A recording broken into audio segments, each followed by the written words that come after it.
that if any of you have the database reliability engineering book, you're not allowed to have mythical creatures on the cover, which is why it's a horse, but it's actually a horse in disguise. I have stickers that will turn it into a unicorn. So, and I am from ops, which is, you could probably tell that from that my favorite quote about code. Only good diff is a red diff. I also am fond of the quote, junior engineers write code, senior engineers delete code, principal engineers delete features. So this talk got a little sprawly. Here are a few of the things that I wanted to cover. And it goes on and on. So I've got, what, 30 minutes left? No, we got 39. 39. Sweet. How did we get here? Let's start in the very beginning. So when we're understanding our computers, there have traditionally been a couple of data types. Monitoring, there's been logs, and you'll hear sometimes that observability has 3 pillars. It's a dirty lie. They're just data types. Observability is about how you understand your systems, not about the kinds of data that you use to understand them. But brief history of how we got here was once upon a time, some people were running web servers, probably. Well, those are out of order. Oh. Like I said, I have no idea which slide is coming up. But I'm just going to talk. Sooner or later, we'll get to the slides. Oh, my God. I'm so tired. Once upon a time, we had computers, and we were trying to understand them because our users were doing things. And hardware was really freaking expensive. So we were like, what is the smallest amount of data that we can capture and store? Because my hard drives cost like $500 for a megabyte, and my RAM is just like, whew, I can't store anything there, but I still need to know something about telemetry. Strings, can't store strings, that's too much space. And thus the metric was born, right?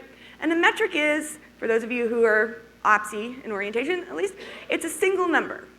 It's a single number. Usually you'll have a bunch of tags appended to it so that you can slice and dice and group and sort and search for them. But at its root, it's a single number, usually stored in a time series database. And metrics are very cheap to write out. They take very little space.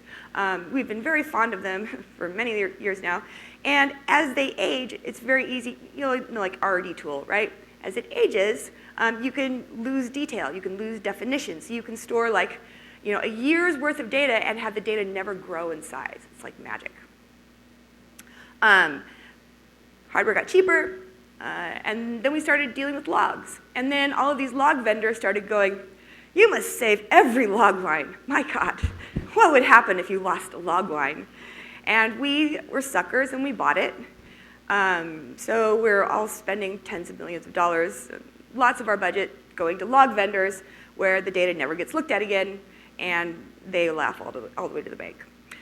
And recently, we've had tracing, right? Tracing and APM. APM is the application performance monitoring, like your New Relics, right?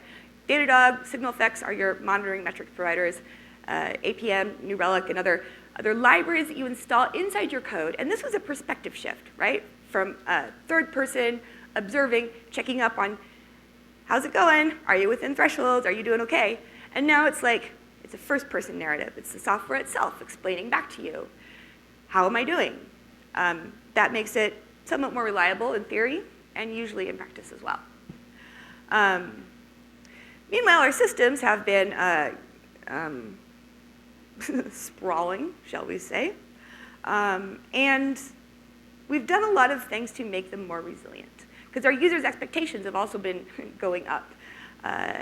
And ironically, everything that we do to make our systems more resilient also makes them more complex, like radically more complex. Like each additional 9 of reliability that you achieve is an order of magnitude more systems complexity, which is how we get to this slide. And I wanted to state this up front because I'm gonna be talking about a lot of different things that are kind of related and I think very related. But if you just care about the takeaways, these are the 3 that I think are really important.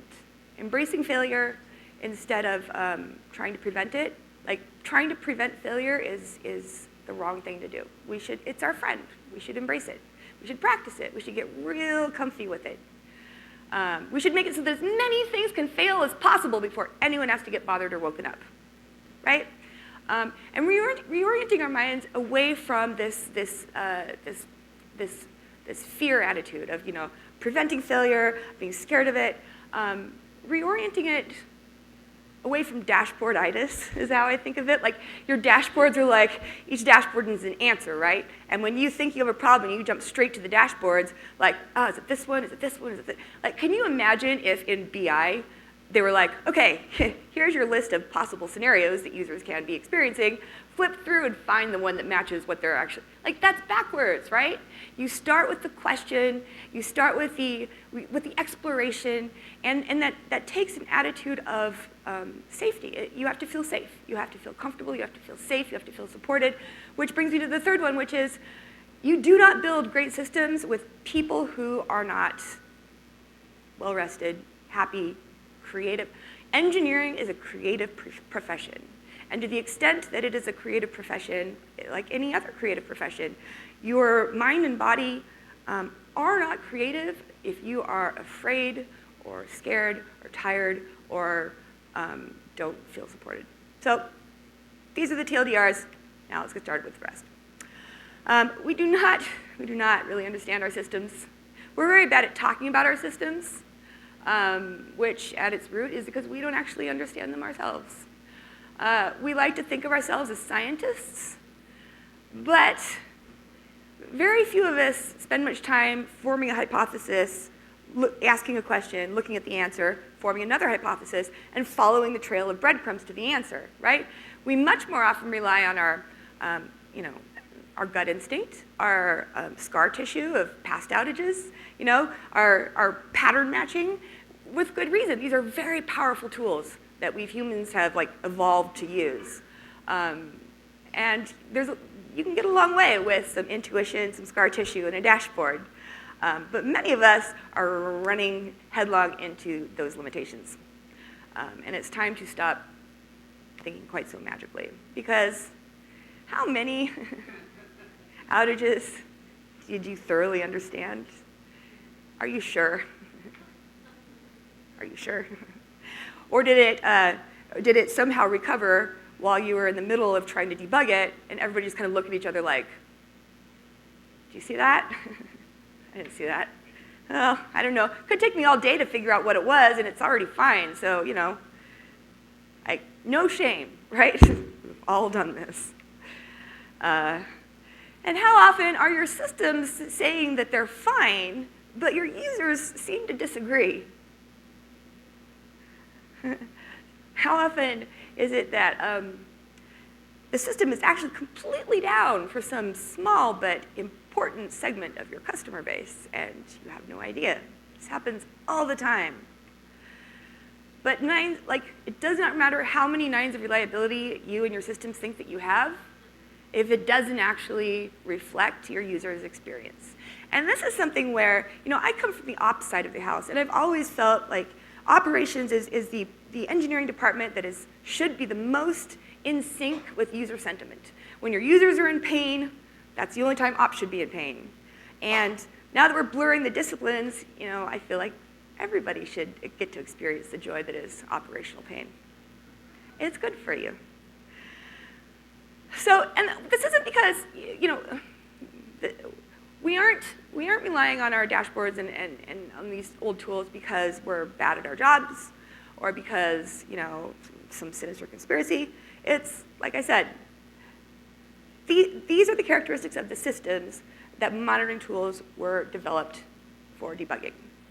Storage is expensive, very few components. You had a web tier, an app tier, a DB tier, and you're done, right? Oh, love LAMP stacks.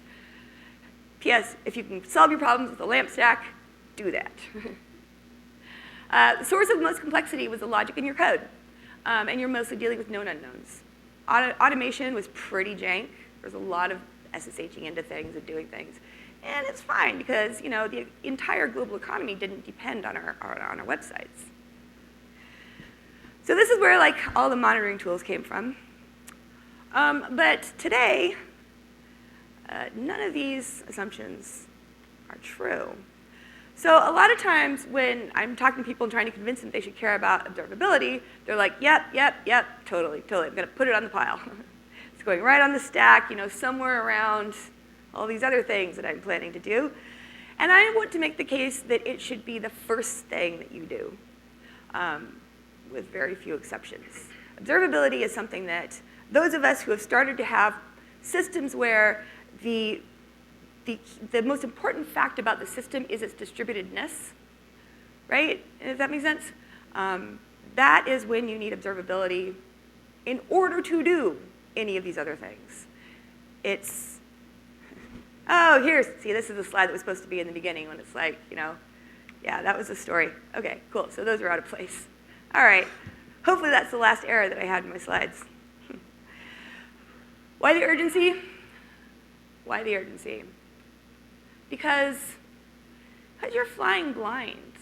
Because it's like, if you're as blind as me, it's like me driving down the freeway like this. Like, I don't know, that could be a goat, it could be a rock, it could be nothing at all. It's, oh, hi, cool, it's a person. That was helpful, right? Like, just being able to see where you're going. Most engineers have not experienced this, and it always kind of blows their mind when they try it for the first time. They're like, oh, I was just guessing all along. Oh, I was just jumping to conclusions all along. I could have been asking and seeing the answers. Yeah, observability comes first. And the other thing that I like to stress is that, nobody out there is like, God, I can't wait to get another developer tool. I can't wait to get to learn yet another way to understand my systems. Nobody's excited about this. But it is not harder. It is, in fact, much easier than monitoring. The way you are doing this now is the hard way. Trust me. It is so easy when you can just ask the question that you want to ask instead of having to dance around it with all these other shit. Well, I have some examples later on. Well, you'll see what I mean. But let's talk a little bit about what observability is, because I've been yammering at you for a few minutes now without actually defining anything. Oh, God, out of order again. Fuckity. All right, I'm just going to talk. Observability is not the same as monitoring. Monitoring is for known unknowns, right? Monitoring is, have you all used Nagios? Yeah, right? So you write a Nagios check. Something, return 0, 1, or 2, right? True, false, or you have to know what to look for in order to check for it. That is pretty much the defining characteristic of monitoring. Observability, on the other hand, is about the unknown unknowns. It's about the problems that you didn't know could possibly happen to your system until they did. And the ratio of known unknowns to unknown unknowns used to be very high. You could look at a LAMP stack and basically predict 80% of the problems you were ever going to have with it, right? Another 15% you learn over the next 6 months. And a couple times a year, maybe you'd be really stumped. Like a kernel, bug or something. You'd be like, all hands on deck. This is an unknown unknown. We don't know how long it's going to take us to figure this out. Well, I'm sorry to break it to you, but in the age of distributed systems, it's more like, it's been a while. We don't get paged about known unknowns anymore. We don't get paged to go, oh, that again. We don't have run books. It's basically a long, infinitely long, thin tail of things that almost never happen except for once they do. And that's just like your daily bread. Okay. I also want to talk about deploys because our idea of the software development lifecycle is very much based around the monolith, even today. And we still kind of have in our minds that deploying code is somehow a switch, like it's on and off, blue, green, right? Very binary. Where in fact, deploying code is part of a process of increasing your confidence in your code. It's like putting your cookies in the oven to bake. They are not baked when you close the oven door. It takes a while. How many of you write a line of code and immediately have confidence in it? No, of course not. You're testers. You know better. You know better than to trust new code. Get back to me when it's been running in production for a week, a month, a year. Code is not to be trusted. It's a continuum. between development and production, and these lines are really blurring, right? Development is stretching all the way into prod, and production is coming back into the early development stuff. And I think that this is going to continue to happen, and I have a lot of things that I could say about it, but that's another talk. But let's look at, the deploy switch, on, off, right? Yeah, except, well, you start deploying, you do some rollouts, some of them succeed, some of them might fail, some of them roll back, and then you've got your cherry picks, and you've got your merges, and you've got your rolling deploys, and then canaries, and somewhere around there people are like, yeah, let's put chaos engineering on this, too. Right. So, why is this all happening now? Again, this chaotic deploy thing, it's happening because our systems are more complex, and we've had to add all of these other steps to the deployment to validate it, to pipeline, all this stuff. And the reason that it's happening is because complexity is soaring. Now, I'm a music major, not a mathy person, which is why, I drew a graph, so it's true. Just kidding. I thought that was funny. But if you look at architectural complexity, your humble LAMP stack, right? And the last company I worked at was Parse, mobile backend as a service. And that was the infra diagram I drew in 2015. And that middle blob is like a few hundred MongoDB replica sets. We were a mobile backend as a service. You could write a mobile app just using our APIs. We'd take care of push notifications. We'd do all the storage. So in our SDKs, you'd be writing queries and just uploading them, and I just had to make it work on the same databases as a million other apps. Co-tenancy problems, what? It was never do this, by the way. It's a terrible idea. Almost impossible to make it work. And the system loops back into itself, right? So any component that's getting slow in theory, can make the entire thing get slow. And it gets better, or if by better, I mean worse. That's the National Electrical Grid. And when you're thinking about systems, when you're thinking about building and understanding systems, increasingly, you do not want to have the LAMP stack in your mind as the model. You want to have the National Electrical Grid in the model in your mind, because some problems are going to be, you can only find them if they're hyperlocal, right? Oak tree fell over on Main Street in some little Florida town. Could you have predicted that? Could you have written a monitoring check for that? Hell no. Should you spend your time trying? Also no. Should you spend your time in postmortems, like coming up with how can I create a dashboard so that we can find this problem immediately the next time? No, it's not worth your time. What is worth your time is investing in the type of data collection and tooling to let you slice and dice and explore rapidly in real time so that you can go from very high level, there's a problem somewhere, to that's the problem, right? Hyperlocal. Other problems are the opposite of hyperlocal. Other problems you can't see unless you zoom way out. Like if all the bolts that were manufactured and used in our systems that were made in 1982 are resting 10 times as fast as the other bolts because they were in some particular manufacturer, right? You can only see that pattern if you can zoom way out, if you have a lot of detail captured in a particular way, so that you can detect these trends that seem completely disconnected and not correlated with each other. Again, could you have predicted that? No. Should you try? No. And this whole shift to distributed systems, to unknown unknowns, is a story of the shift from monitoring to observability. By the way, I believe this means you can ask for a raise. I'm pretty sure. The most salient fact about these systems is their distributedness. And by the way, distributed systems are very hostile to being cloned or duplicated in any way. Staging environments are basically a waste of time. Not complete. I'm saying that to be somewhat. That's a big statement, and I only stand by it 85%.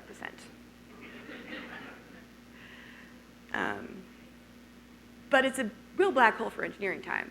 The scarcest resource you will ever have, by the way, is engineering cycles.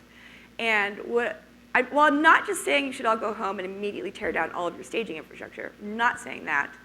I am saying that if you're sitting here like unable to find the cycles to invest in your production tooling so that you would feel safe with any engineer in the world logging in and doing anything at any time, maybe you can borrow some cycles from the staging side and put them on the production side.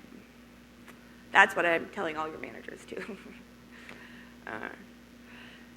One of the fun things about distributed systems is that ops is now everyone's job. Yeah, I don't think that was out of order.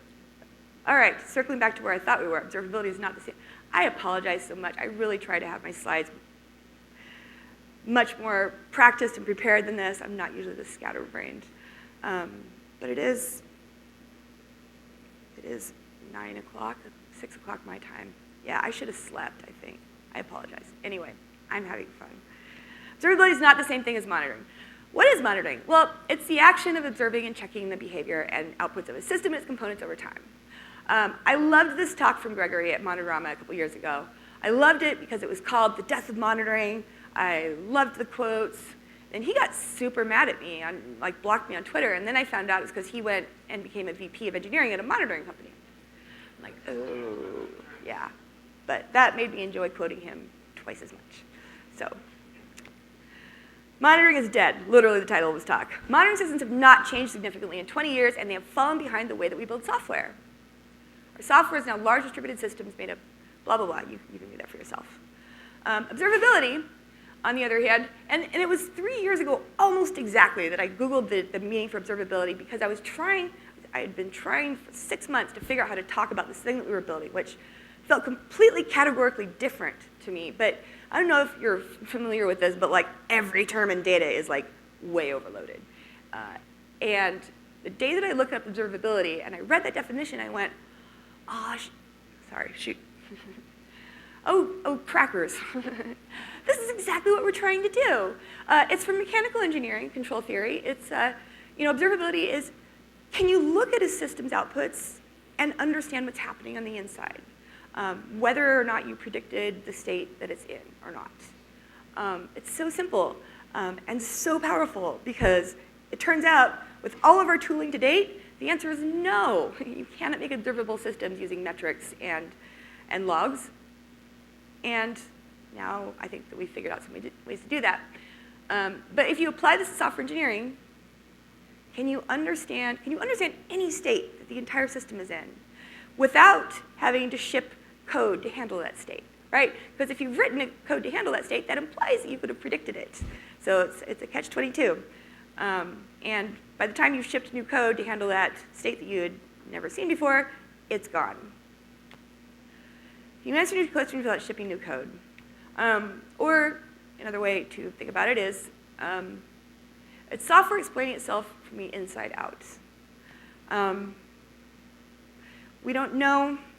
Another thing about these systems is that as soon as we know what the question is, we usually know what the answer is, right? We have these tools that answer questions very fast, very efficiently for us, but they don't do anything for you if you don't know what to grep for.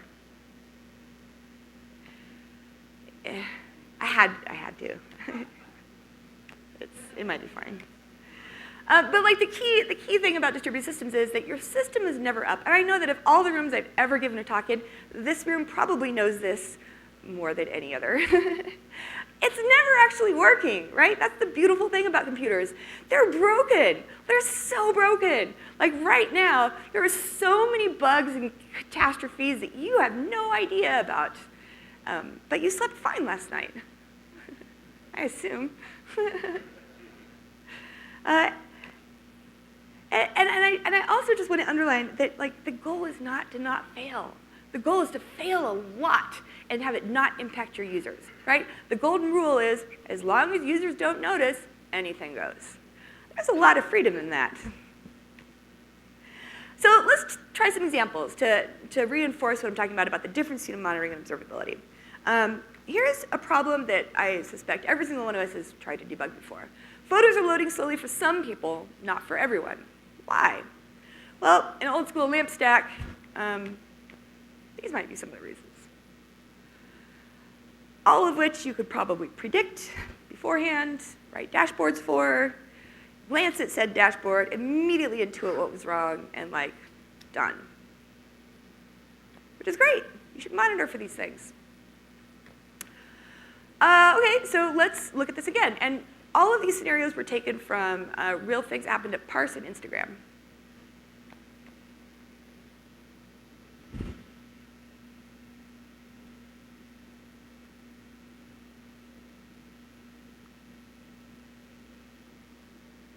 Okay, not sure exactly what to monitor for here. I've got more. Latency reverts to historical mean on Tuesdays. It's not a cron job. I know what you're thinking. It's not a cron job. And then there's the Heisenberg. It always clears up as soon as I log in, every time. Or the perennial, it's actually not a bug. It's working as intended. I could do this all night, honestly. That one was one of my favorites. At Parse, they were like, push is down. I'm like, push is not down. Like, it's a queue, and I'm getting pushes. Ergo, push is not down. They keep coming like, push is definitely, people are complaining, push is down. Finally figured out, Android devices used to, I don't know if they still do, used to need to hold a socket open to, subscribe across the channel to get their notifications. And one day we increased the size of the autoscaling group, new capacity came up, and since we were load balancing using round robin DNS, or some sample subset of it exceeded the UDP packet size is the moral of the story, which is fine usually, right? It's supposed to fail over to TCP, which it did everywhere in the world, except for one router in Eastern Europe. Again, what am I supposed to monitor for? I don't know. Moral of the story is, I don't know, make it someone else's problem.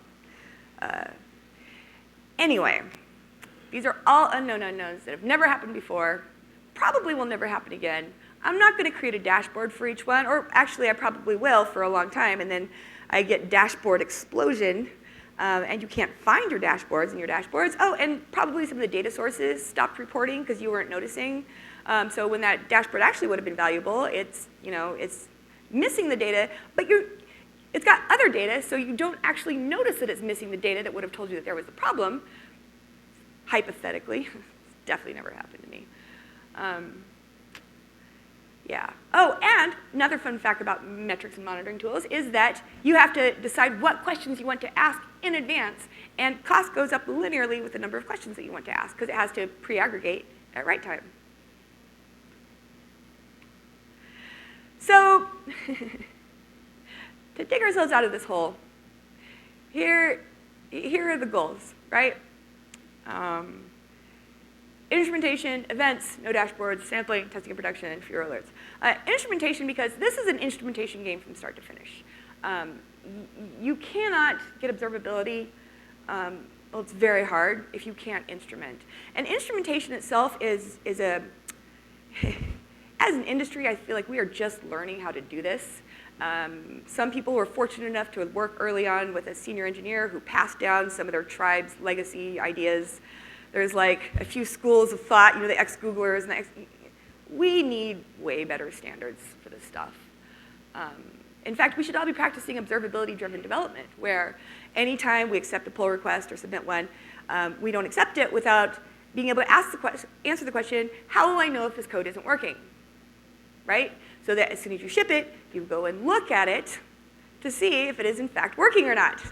I swear to God, if you can get your engineers trained to muscle memory that one thing, 80–90% of all bugs never make it to users. Instrumentation is key. Instrumenting the correct way is also key. It's, all right, very quickly. The right way to do this that I found is, so when an event enters a service, you initialize an empty, arbitrarily wide event. And then you pre-populate it with all of the information that you have about the request, any parameters that were passed in, any environment stuff, any language internals, everything you know about it. And then while the request is executing in that service, anytime there's a variable or a piece of information that you think might be useful, help you find this needle in a haystack, you stuff that on the blob. And then when you're about to exit or error, you ship that blob off as a single write. This organizes all the information around the only thing that really matters, which is the user's experience as your code is making its way through that. And if you can't instrument, well, see me after class. It's a longer answer. You need events, though. You need them because you care about high cardinality. This is a high cardinality nestled inside another high cardinality problem. And high cardinality, by that I mean, imagine you have a collection of 100 million users. Cardinality refers to the number of unique items in a set. So the highest cardinality possible will always be any unique ID, like social security number, right? High cardinality dimensions are also like first name, last name. Lower than social security number, but still quite high. Gender is very low cardinality. Species equals human, I assume, is the lowest of all. And this matters because metrics are only capable of dealing with low cardinality data, which is why you're screwed if you were trying to debug using metrics. You can't identify by like a unique ID. You can't, a lot of people will like slap the host name on as a tag, which works up till maybe 100-ish hosts, and then you just blow out your key space. Events matter because they pack all this information densely around the request, which gives you all of that context. Debugging is so often looking for outliers, right? And looking for things, if you see a spike of errors, what dimensions do they all have in common, right? And a lot of times, just being able to structure it that way makes this easy. Yeah, metrics, cardinality. Metrics, I have such a grudge against metrics. I might sound a little bitter, and it's because I am. High cardinality will save your house again and again and again. If you think about just the systems that we're building, look at that diagram. It's a high cardinality problem, right? At Parse, with some of the best engineers in the world, around the time we got acquired by Facebook, we were down every day. It was terrible. And I thought that we had built a system that was basically undebuggable. Because it was, using metrics and logs. We started feeding some data sets into a tool at Facebook called Scuba, which it's ugly, hostile. Any Facebook people here? Great. It is an ugly, hostile tool that lets you do one thing well, and that is just slice and dice on high cardinality dimensions in real time.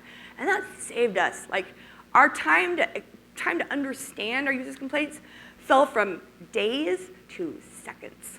And that's why I started Honeycomb. It's not a nice to have with distributed systems. It is absolutely fundamental. Write time aggregation will also screw you. You need to have those raw events. You need to be able to issue arbitrary new queries that aggregate at read time. Otherwise, you don't have observability. Because if you can't ask a new question, you gotta have those raw rows. Events tell stories. Arbitrarily wide events is also important. Any schema, you will not have observability because you need to be able to drop in new data ad hoc whenever you see it without having to skip or be like, oh, well, add a column. No. Arbitrarily wide events. The wider the event, by the way, the more powerful a debugger you will be. Because the more and more detail you will have to describe those events, the more ability you'll have to correlate, and the more you'll be able to go, oh, so that spike only happens when it's this iOS version, this build ID, this shard, this blah, blah, blah, blah. Think of, sometimes it's like 10 different things that all have to happen at the same time in order for this bug to get tripped, right? You need arbitrarily wide events, and you need high cardinality. Structured data, oh my God, I can't believe it's 2019. We're still having to tell people to structure their logs. It's just, I'm sure nobody here still issues strings. Dashboards. Dashboards are terrible. I already ranted about that, though. Every dashboard is just an artifact of some past failure. Let it go. Let it be free. Set it free. If you love something, unknown unknowns, they demand explorability. So here's a trade-off, right? And if ever you see somebody bragging about how they don't sample, don't trust them. They're either sampling or they're aggregating. It's one or the other, or they're tiny, right? At any scale, you're picking one or the other. So all those vendors out there who are like, ooh, no, we don't sample every single event. Well, that means that they're pre-aggregating, and that means that they're not observability. I really, really hate that, and I want us to reclaim sampling because dynamic sampling is so powerful, right? It's not a dumb, save 1 in 10.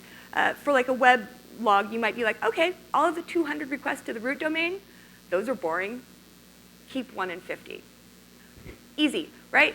All of the errors, all of the requests to /payment, keep 100% of those. And then tweak this stuff in between until it's just right for both your pocketbook and your debugging purposes. It's so powerful. Nobody needs every stupid log line. Aggregates destroy your details. You just can't hunt for needles in a haystack if your tools don't work this way. So observability in the future must be these things. And if you have these tools, like these are some things that you can do very easily. And you notice it feels like exploring. It feels like storytelling. It feels like one step after the other. You don't know where you're going. You're just following the breadcrumbs, and you will arrive at the answer in a scientific way every time. It is so much easier. It is so much easier. Software engineers spend way too much time looking at their code in elaborately falsified environments and not enough time in the real world. I don't think there's anybody who's going to disagree with this. I believe that in order to build these systems in the future, we need software ownership. The people who write the code need to shepherd it out until users are using it. They must watch it run in production. And they should be on call. 3 years ago, this was controversial. It is not anymore, and I consider that huge progress. I have tried putting software engineers on call a few times. Sometimes it has succeeded, sometimes it has failed. When it has failed, it has always been because I was asking them to be on call, and I gave them ops tools. And so they're sitting here with their lines of code, and then they're looking at their graphs for CPU percentage and free memory, and they're just like, what? That's not reasonable. You can't ask someone to do 2 jobs. But if you give them tooling in their language of variables and endpoints and so forth, you can absolutely hold them accountable for the quality of their code. Tightening these feedback loops, making that virtuous feedback loop where the person who's shipping the code gets paged, it makes all the difference. It makes it so that technical debt doesn't even pile up. Watch it run in production, accept no substitute. And get used to everybody should be knee-deep in production every day. You're training your instincts. The definition of a good senior engineer, in my mind, is someone whose instincts you trust. Well, if you're training your instincts on stupid data and staging, if you're just oh, I can do drop database anytime I want, well, that's not going to make you a good senior engineer now, is it? You have to watch your code run with real data, real users, real concurrency, real network. Except no substitute. Because the health of the system doesn't actually really matter.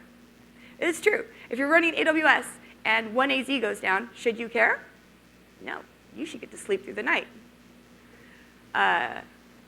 You should not care unless a user is hurt. Users don't give a shit.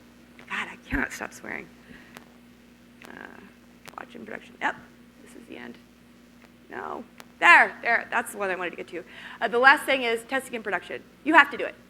You have to do it. There is no such thing as a staging environment where you can trigger the same bugs that you will find in production. Build guardrails around production. Make it so that your deploy code is, don't assign it to interns, assign it to your senior engineers, right? Make it so that the right thing to do is the easy thing, the default thing, the fastest thing. Don't make it so that people have to get around you to do something when they need to do it quickly. I think that a reasonable time from when you merge to master and when that code is live is about 5 minutes. And there we go. There are the 3 things that I said that I hope that you would take away from this. And as your reward, if you have shifted away from monitoring to observability, you can, I kid you not, it's like the 6th time, you can delete all of your paging alerts, all of them, and then re-add latency, request rate, and errors possibly saturation, probably not, and a couple of end-to-end checks that traverse the main code paths that make you money. And that's it. With SLOs, you can define your error budget, and no one should have to get woken up. Being on call should not be incompatible with being over 30, or having a life, or kids, or any of that. Swear to God. The end.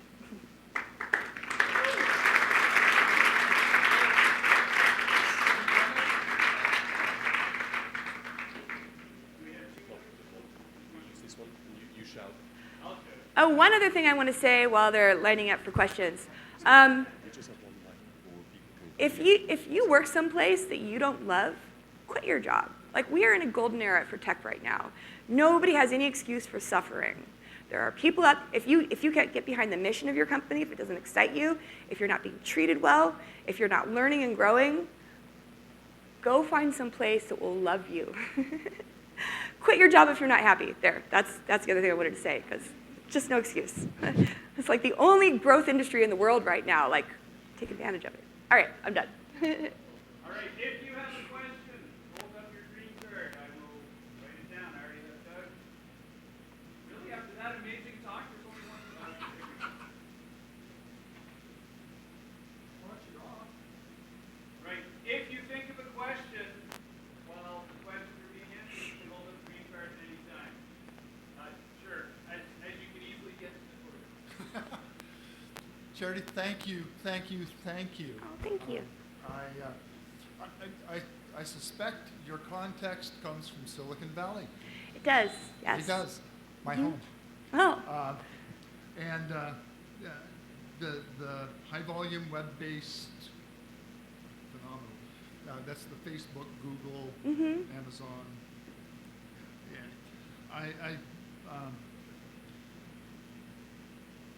really appreciate the fact that you guys have invented DevOps, which is, I think, what you were describing, where you bring the I can't take any developers- credit for DevOps, but thank you. Well, yeah, in general Sure. terms. Because you're solving a solution, you're providing a solution to a problem that's been around for decades. You heard of the internet? Once or twice. When building the internet, ran into these problems. Many years ago, a company called FedEx I worked with, and What's your question? my question is, you commented that as long as the users don't notice, it's okay? Yes. I'm For some paraphrasing. definition of users. Okay. But I suggest that there are other contexts in which it's Oh, not okay. almost certainly. What do you have in mind? Banking. No, I would disagree with you. If a user doesn't notice, but there are lots of different kinds of users, not just end users. But Give me an example of a situation where users don't notice and it's not okay. I make deposits into Yep. my account, Yep. and my wife is checking the Yep. account, Yep. and therefore she doesn't notice that the money isn't going Oh. into the account. Oh, but someone would notice. You would notice. If you Not- lost money, I- you're going to notice. Somebody might notice, somebody might not. It's the high volume problem. There are other contexts. I absolutely believe that you're probably right about IRS. that. I'm not a testing professional. In my experience, there are different kinds of users and there are different kinds of notice, Right. but the general statement I think The holds. nature of the problems often are greater than we can observe, as you pointed out. That totally makes sense. Anyway. Thank you. Curtis. So you mentioned that instrumentation is key, which makes a lot of sense. Sorry, can you louder? You mentioned that that's really loud. You mentioned that instrumentation is key, which makes a lot of sense. But how much additional upfront cost does that typically add to the development cycle? Oh, very little. It's basically printf. Whenever you're like, oh, here's an ID, shopping cart ID, this might be useful, printf, stuff it on the blob, right? as long as you're thinking like, how will I know if this is broken? All you have to think about while you're developing is gathering the right information. You're not having to think about, the collection or the storage or the end uses of it. It's pure collection, and like, that's pretty trivial, I think.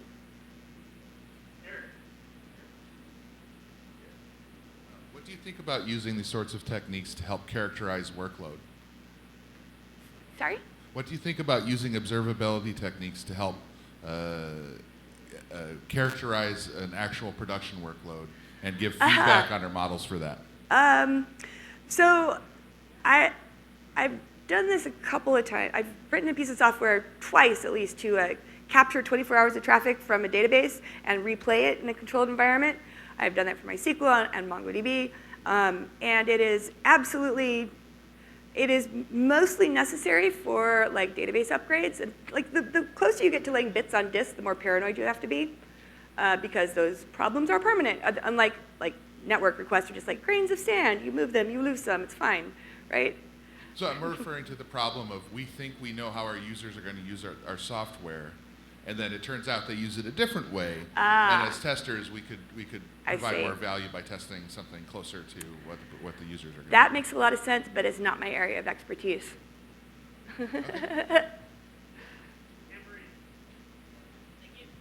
Hi, Charity. So the question I have is, where would you, you're in a room full of testers here, and this would probably be, it's a new world for me, it's probably a new world for a lot of people.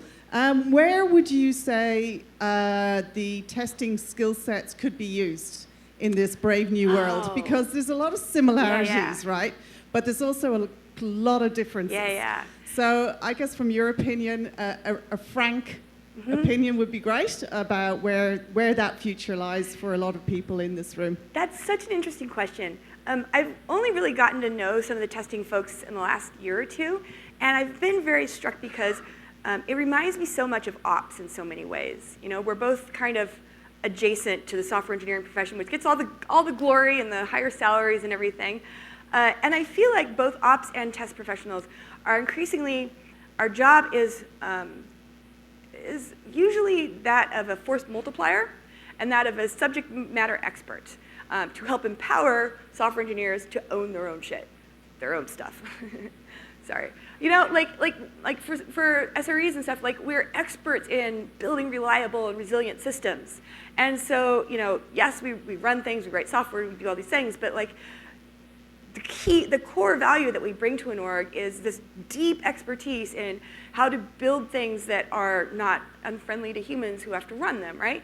And I feel like there's got to be an analog there for testers, right? Like, yes, you build things, yes, you do things, but you're also deep subject matter experts for like the much larger teams of engineers who are out there building things too. And I also, I feel like I want, like, test really kind of took a nosedive there for a while.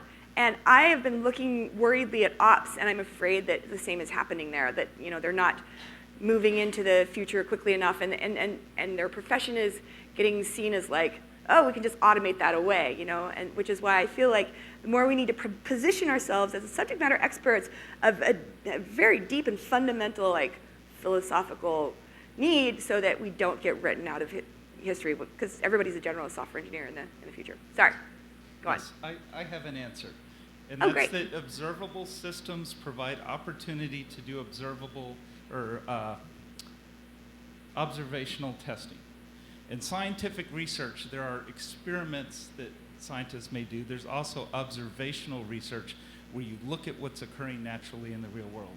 And observable systems give us as software testers that ability to see and understand what's happening in production. Yes. And test just by observing the data, and then that may also trigger ideas to perform experiments. That is a great answer. And I would like to say that, like, a thing that we keep seeing is that people will roll out, like, Honeycomb, and they keep having to stop. They're like, oh my God, there's so much broken stuff here that we didn't know. And they stop and fix it. We're just like, yeah, but it's been there forever. Like, why is it suddenly a problem now? Now you know about it. But it's just like you lift up the rug and it's terrifying. There's no shortage of bugs. None of our jobs are in jeopardy. So on the stack, I have 48, 72, and 22, and we got about 3 minutes. I know we're over, but we started. I'll be around all day. I have to fly back tomorrow, but I'll be around all day, so grab me if you want to talk about anything. Hello, I was curious about an example, a real-world example of when high cardinality was so important. A real life, oh, okay. So let's say a user, Disney is like, your platform is slow. The ability to break down by Disney's user ID, and then say break down by endpoint. Oh, it looks like these endpoints are slow. Oh, they seem to be the right endpoints. Okay, which nodes are they talking to when they're slow? Oh, it seems to be these nodes. Oh, it seems like the ones that are doing their writes through the nodes that are in this particular availability zone are the only ones that are slow. You know, every single one of those is a high cardinality dimension. 72, just over there. Hi, Charity. My question is about, you mentioned developers are, you're encouraging them that after they deploy their code to get more into the production and closer to the users. My question is, how would you suggest encouraging developers to become more interested in the end user experience? It's so weird. Like, I feel like there's this two divergent, they should want it. They should be craving it. And lots of them are.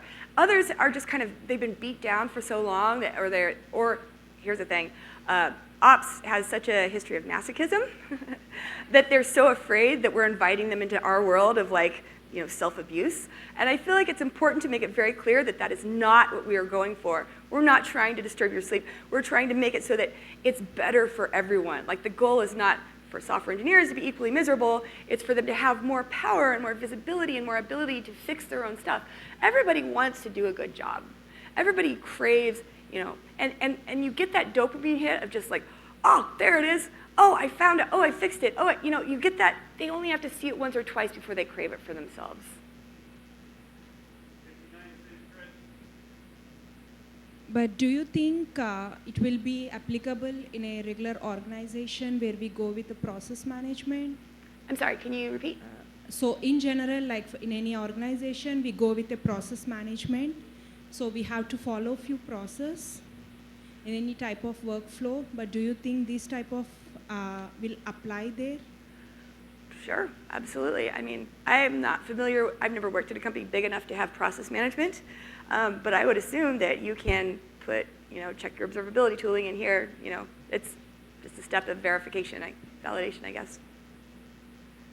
I'd say that even with a longer feedback loop, I mean, it makes it less valuable and less urgent what you're getting. But if you're not capturing data in production, you'll never have it. So Yeah. even if it takes time to deploy code, at least you'll get the feedback from it when it arrives. Yes. Otherwise, you're really flying blind. One last question. We're out of time. Okay. Have you worked with systems where there are regulations or controls in place Yes. that prevent you from being Those able to are lies. access? Those are dirty lies that many people believe, but are not true. Okay. Oh, there we go. Thank you. Find me after class.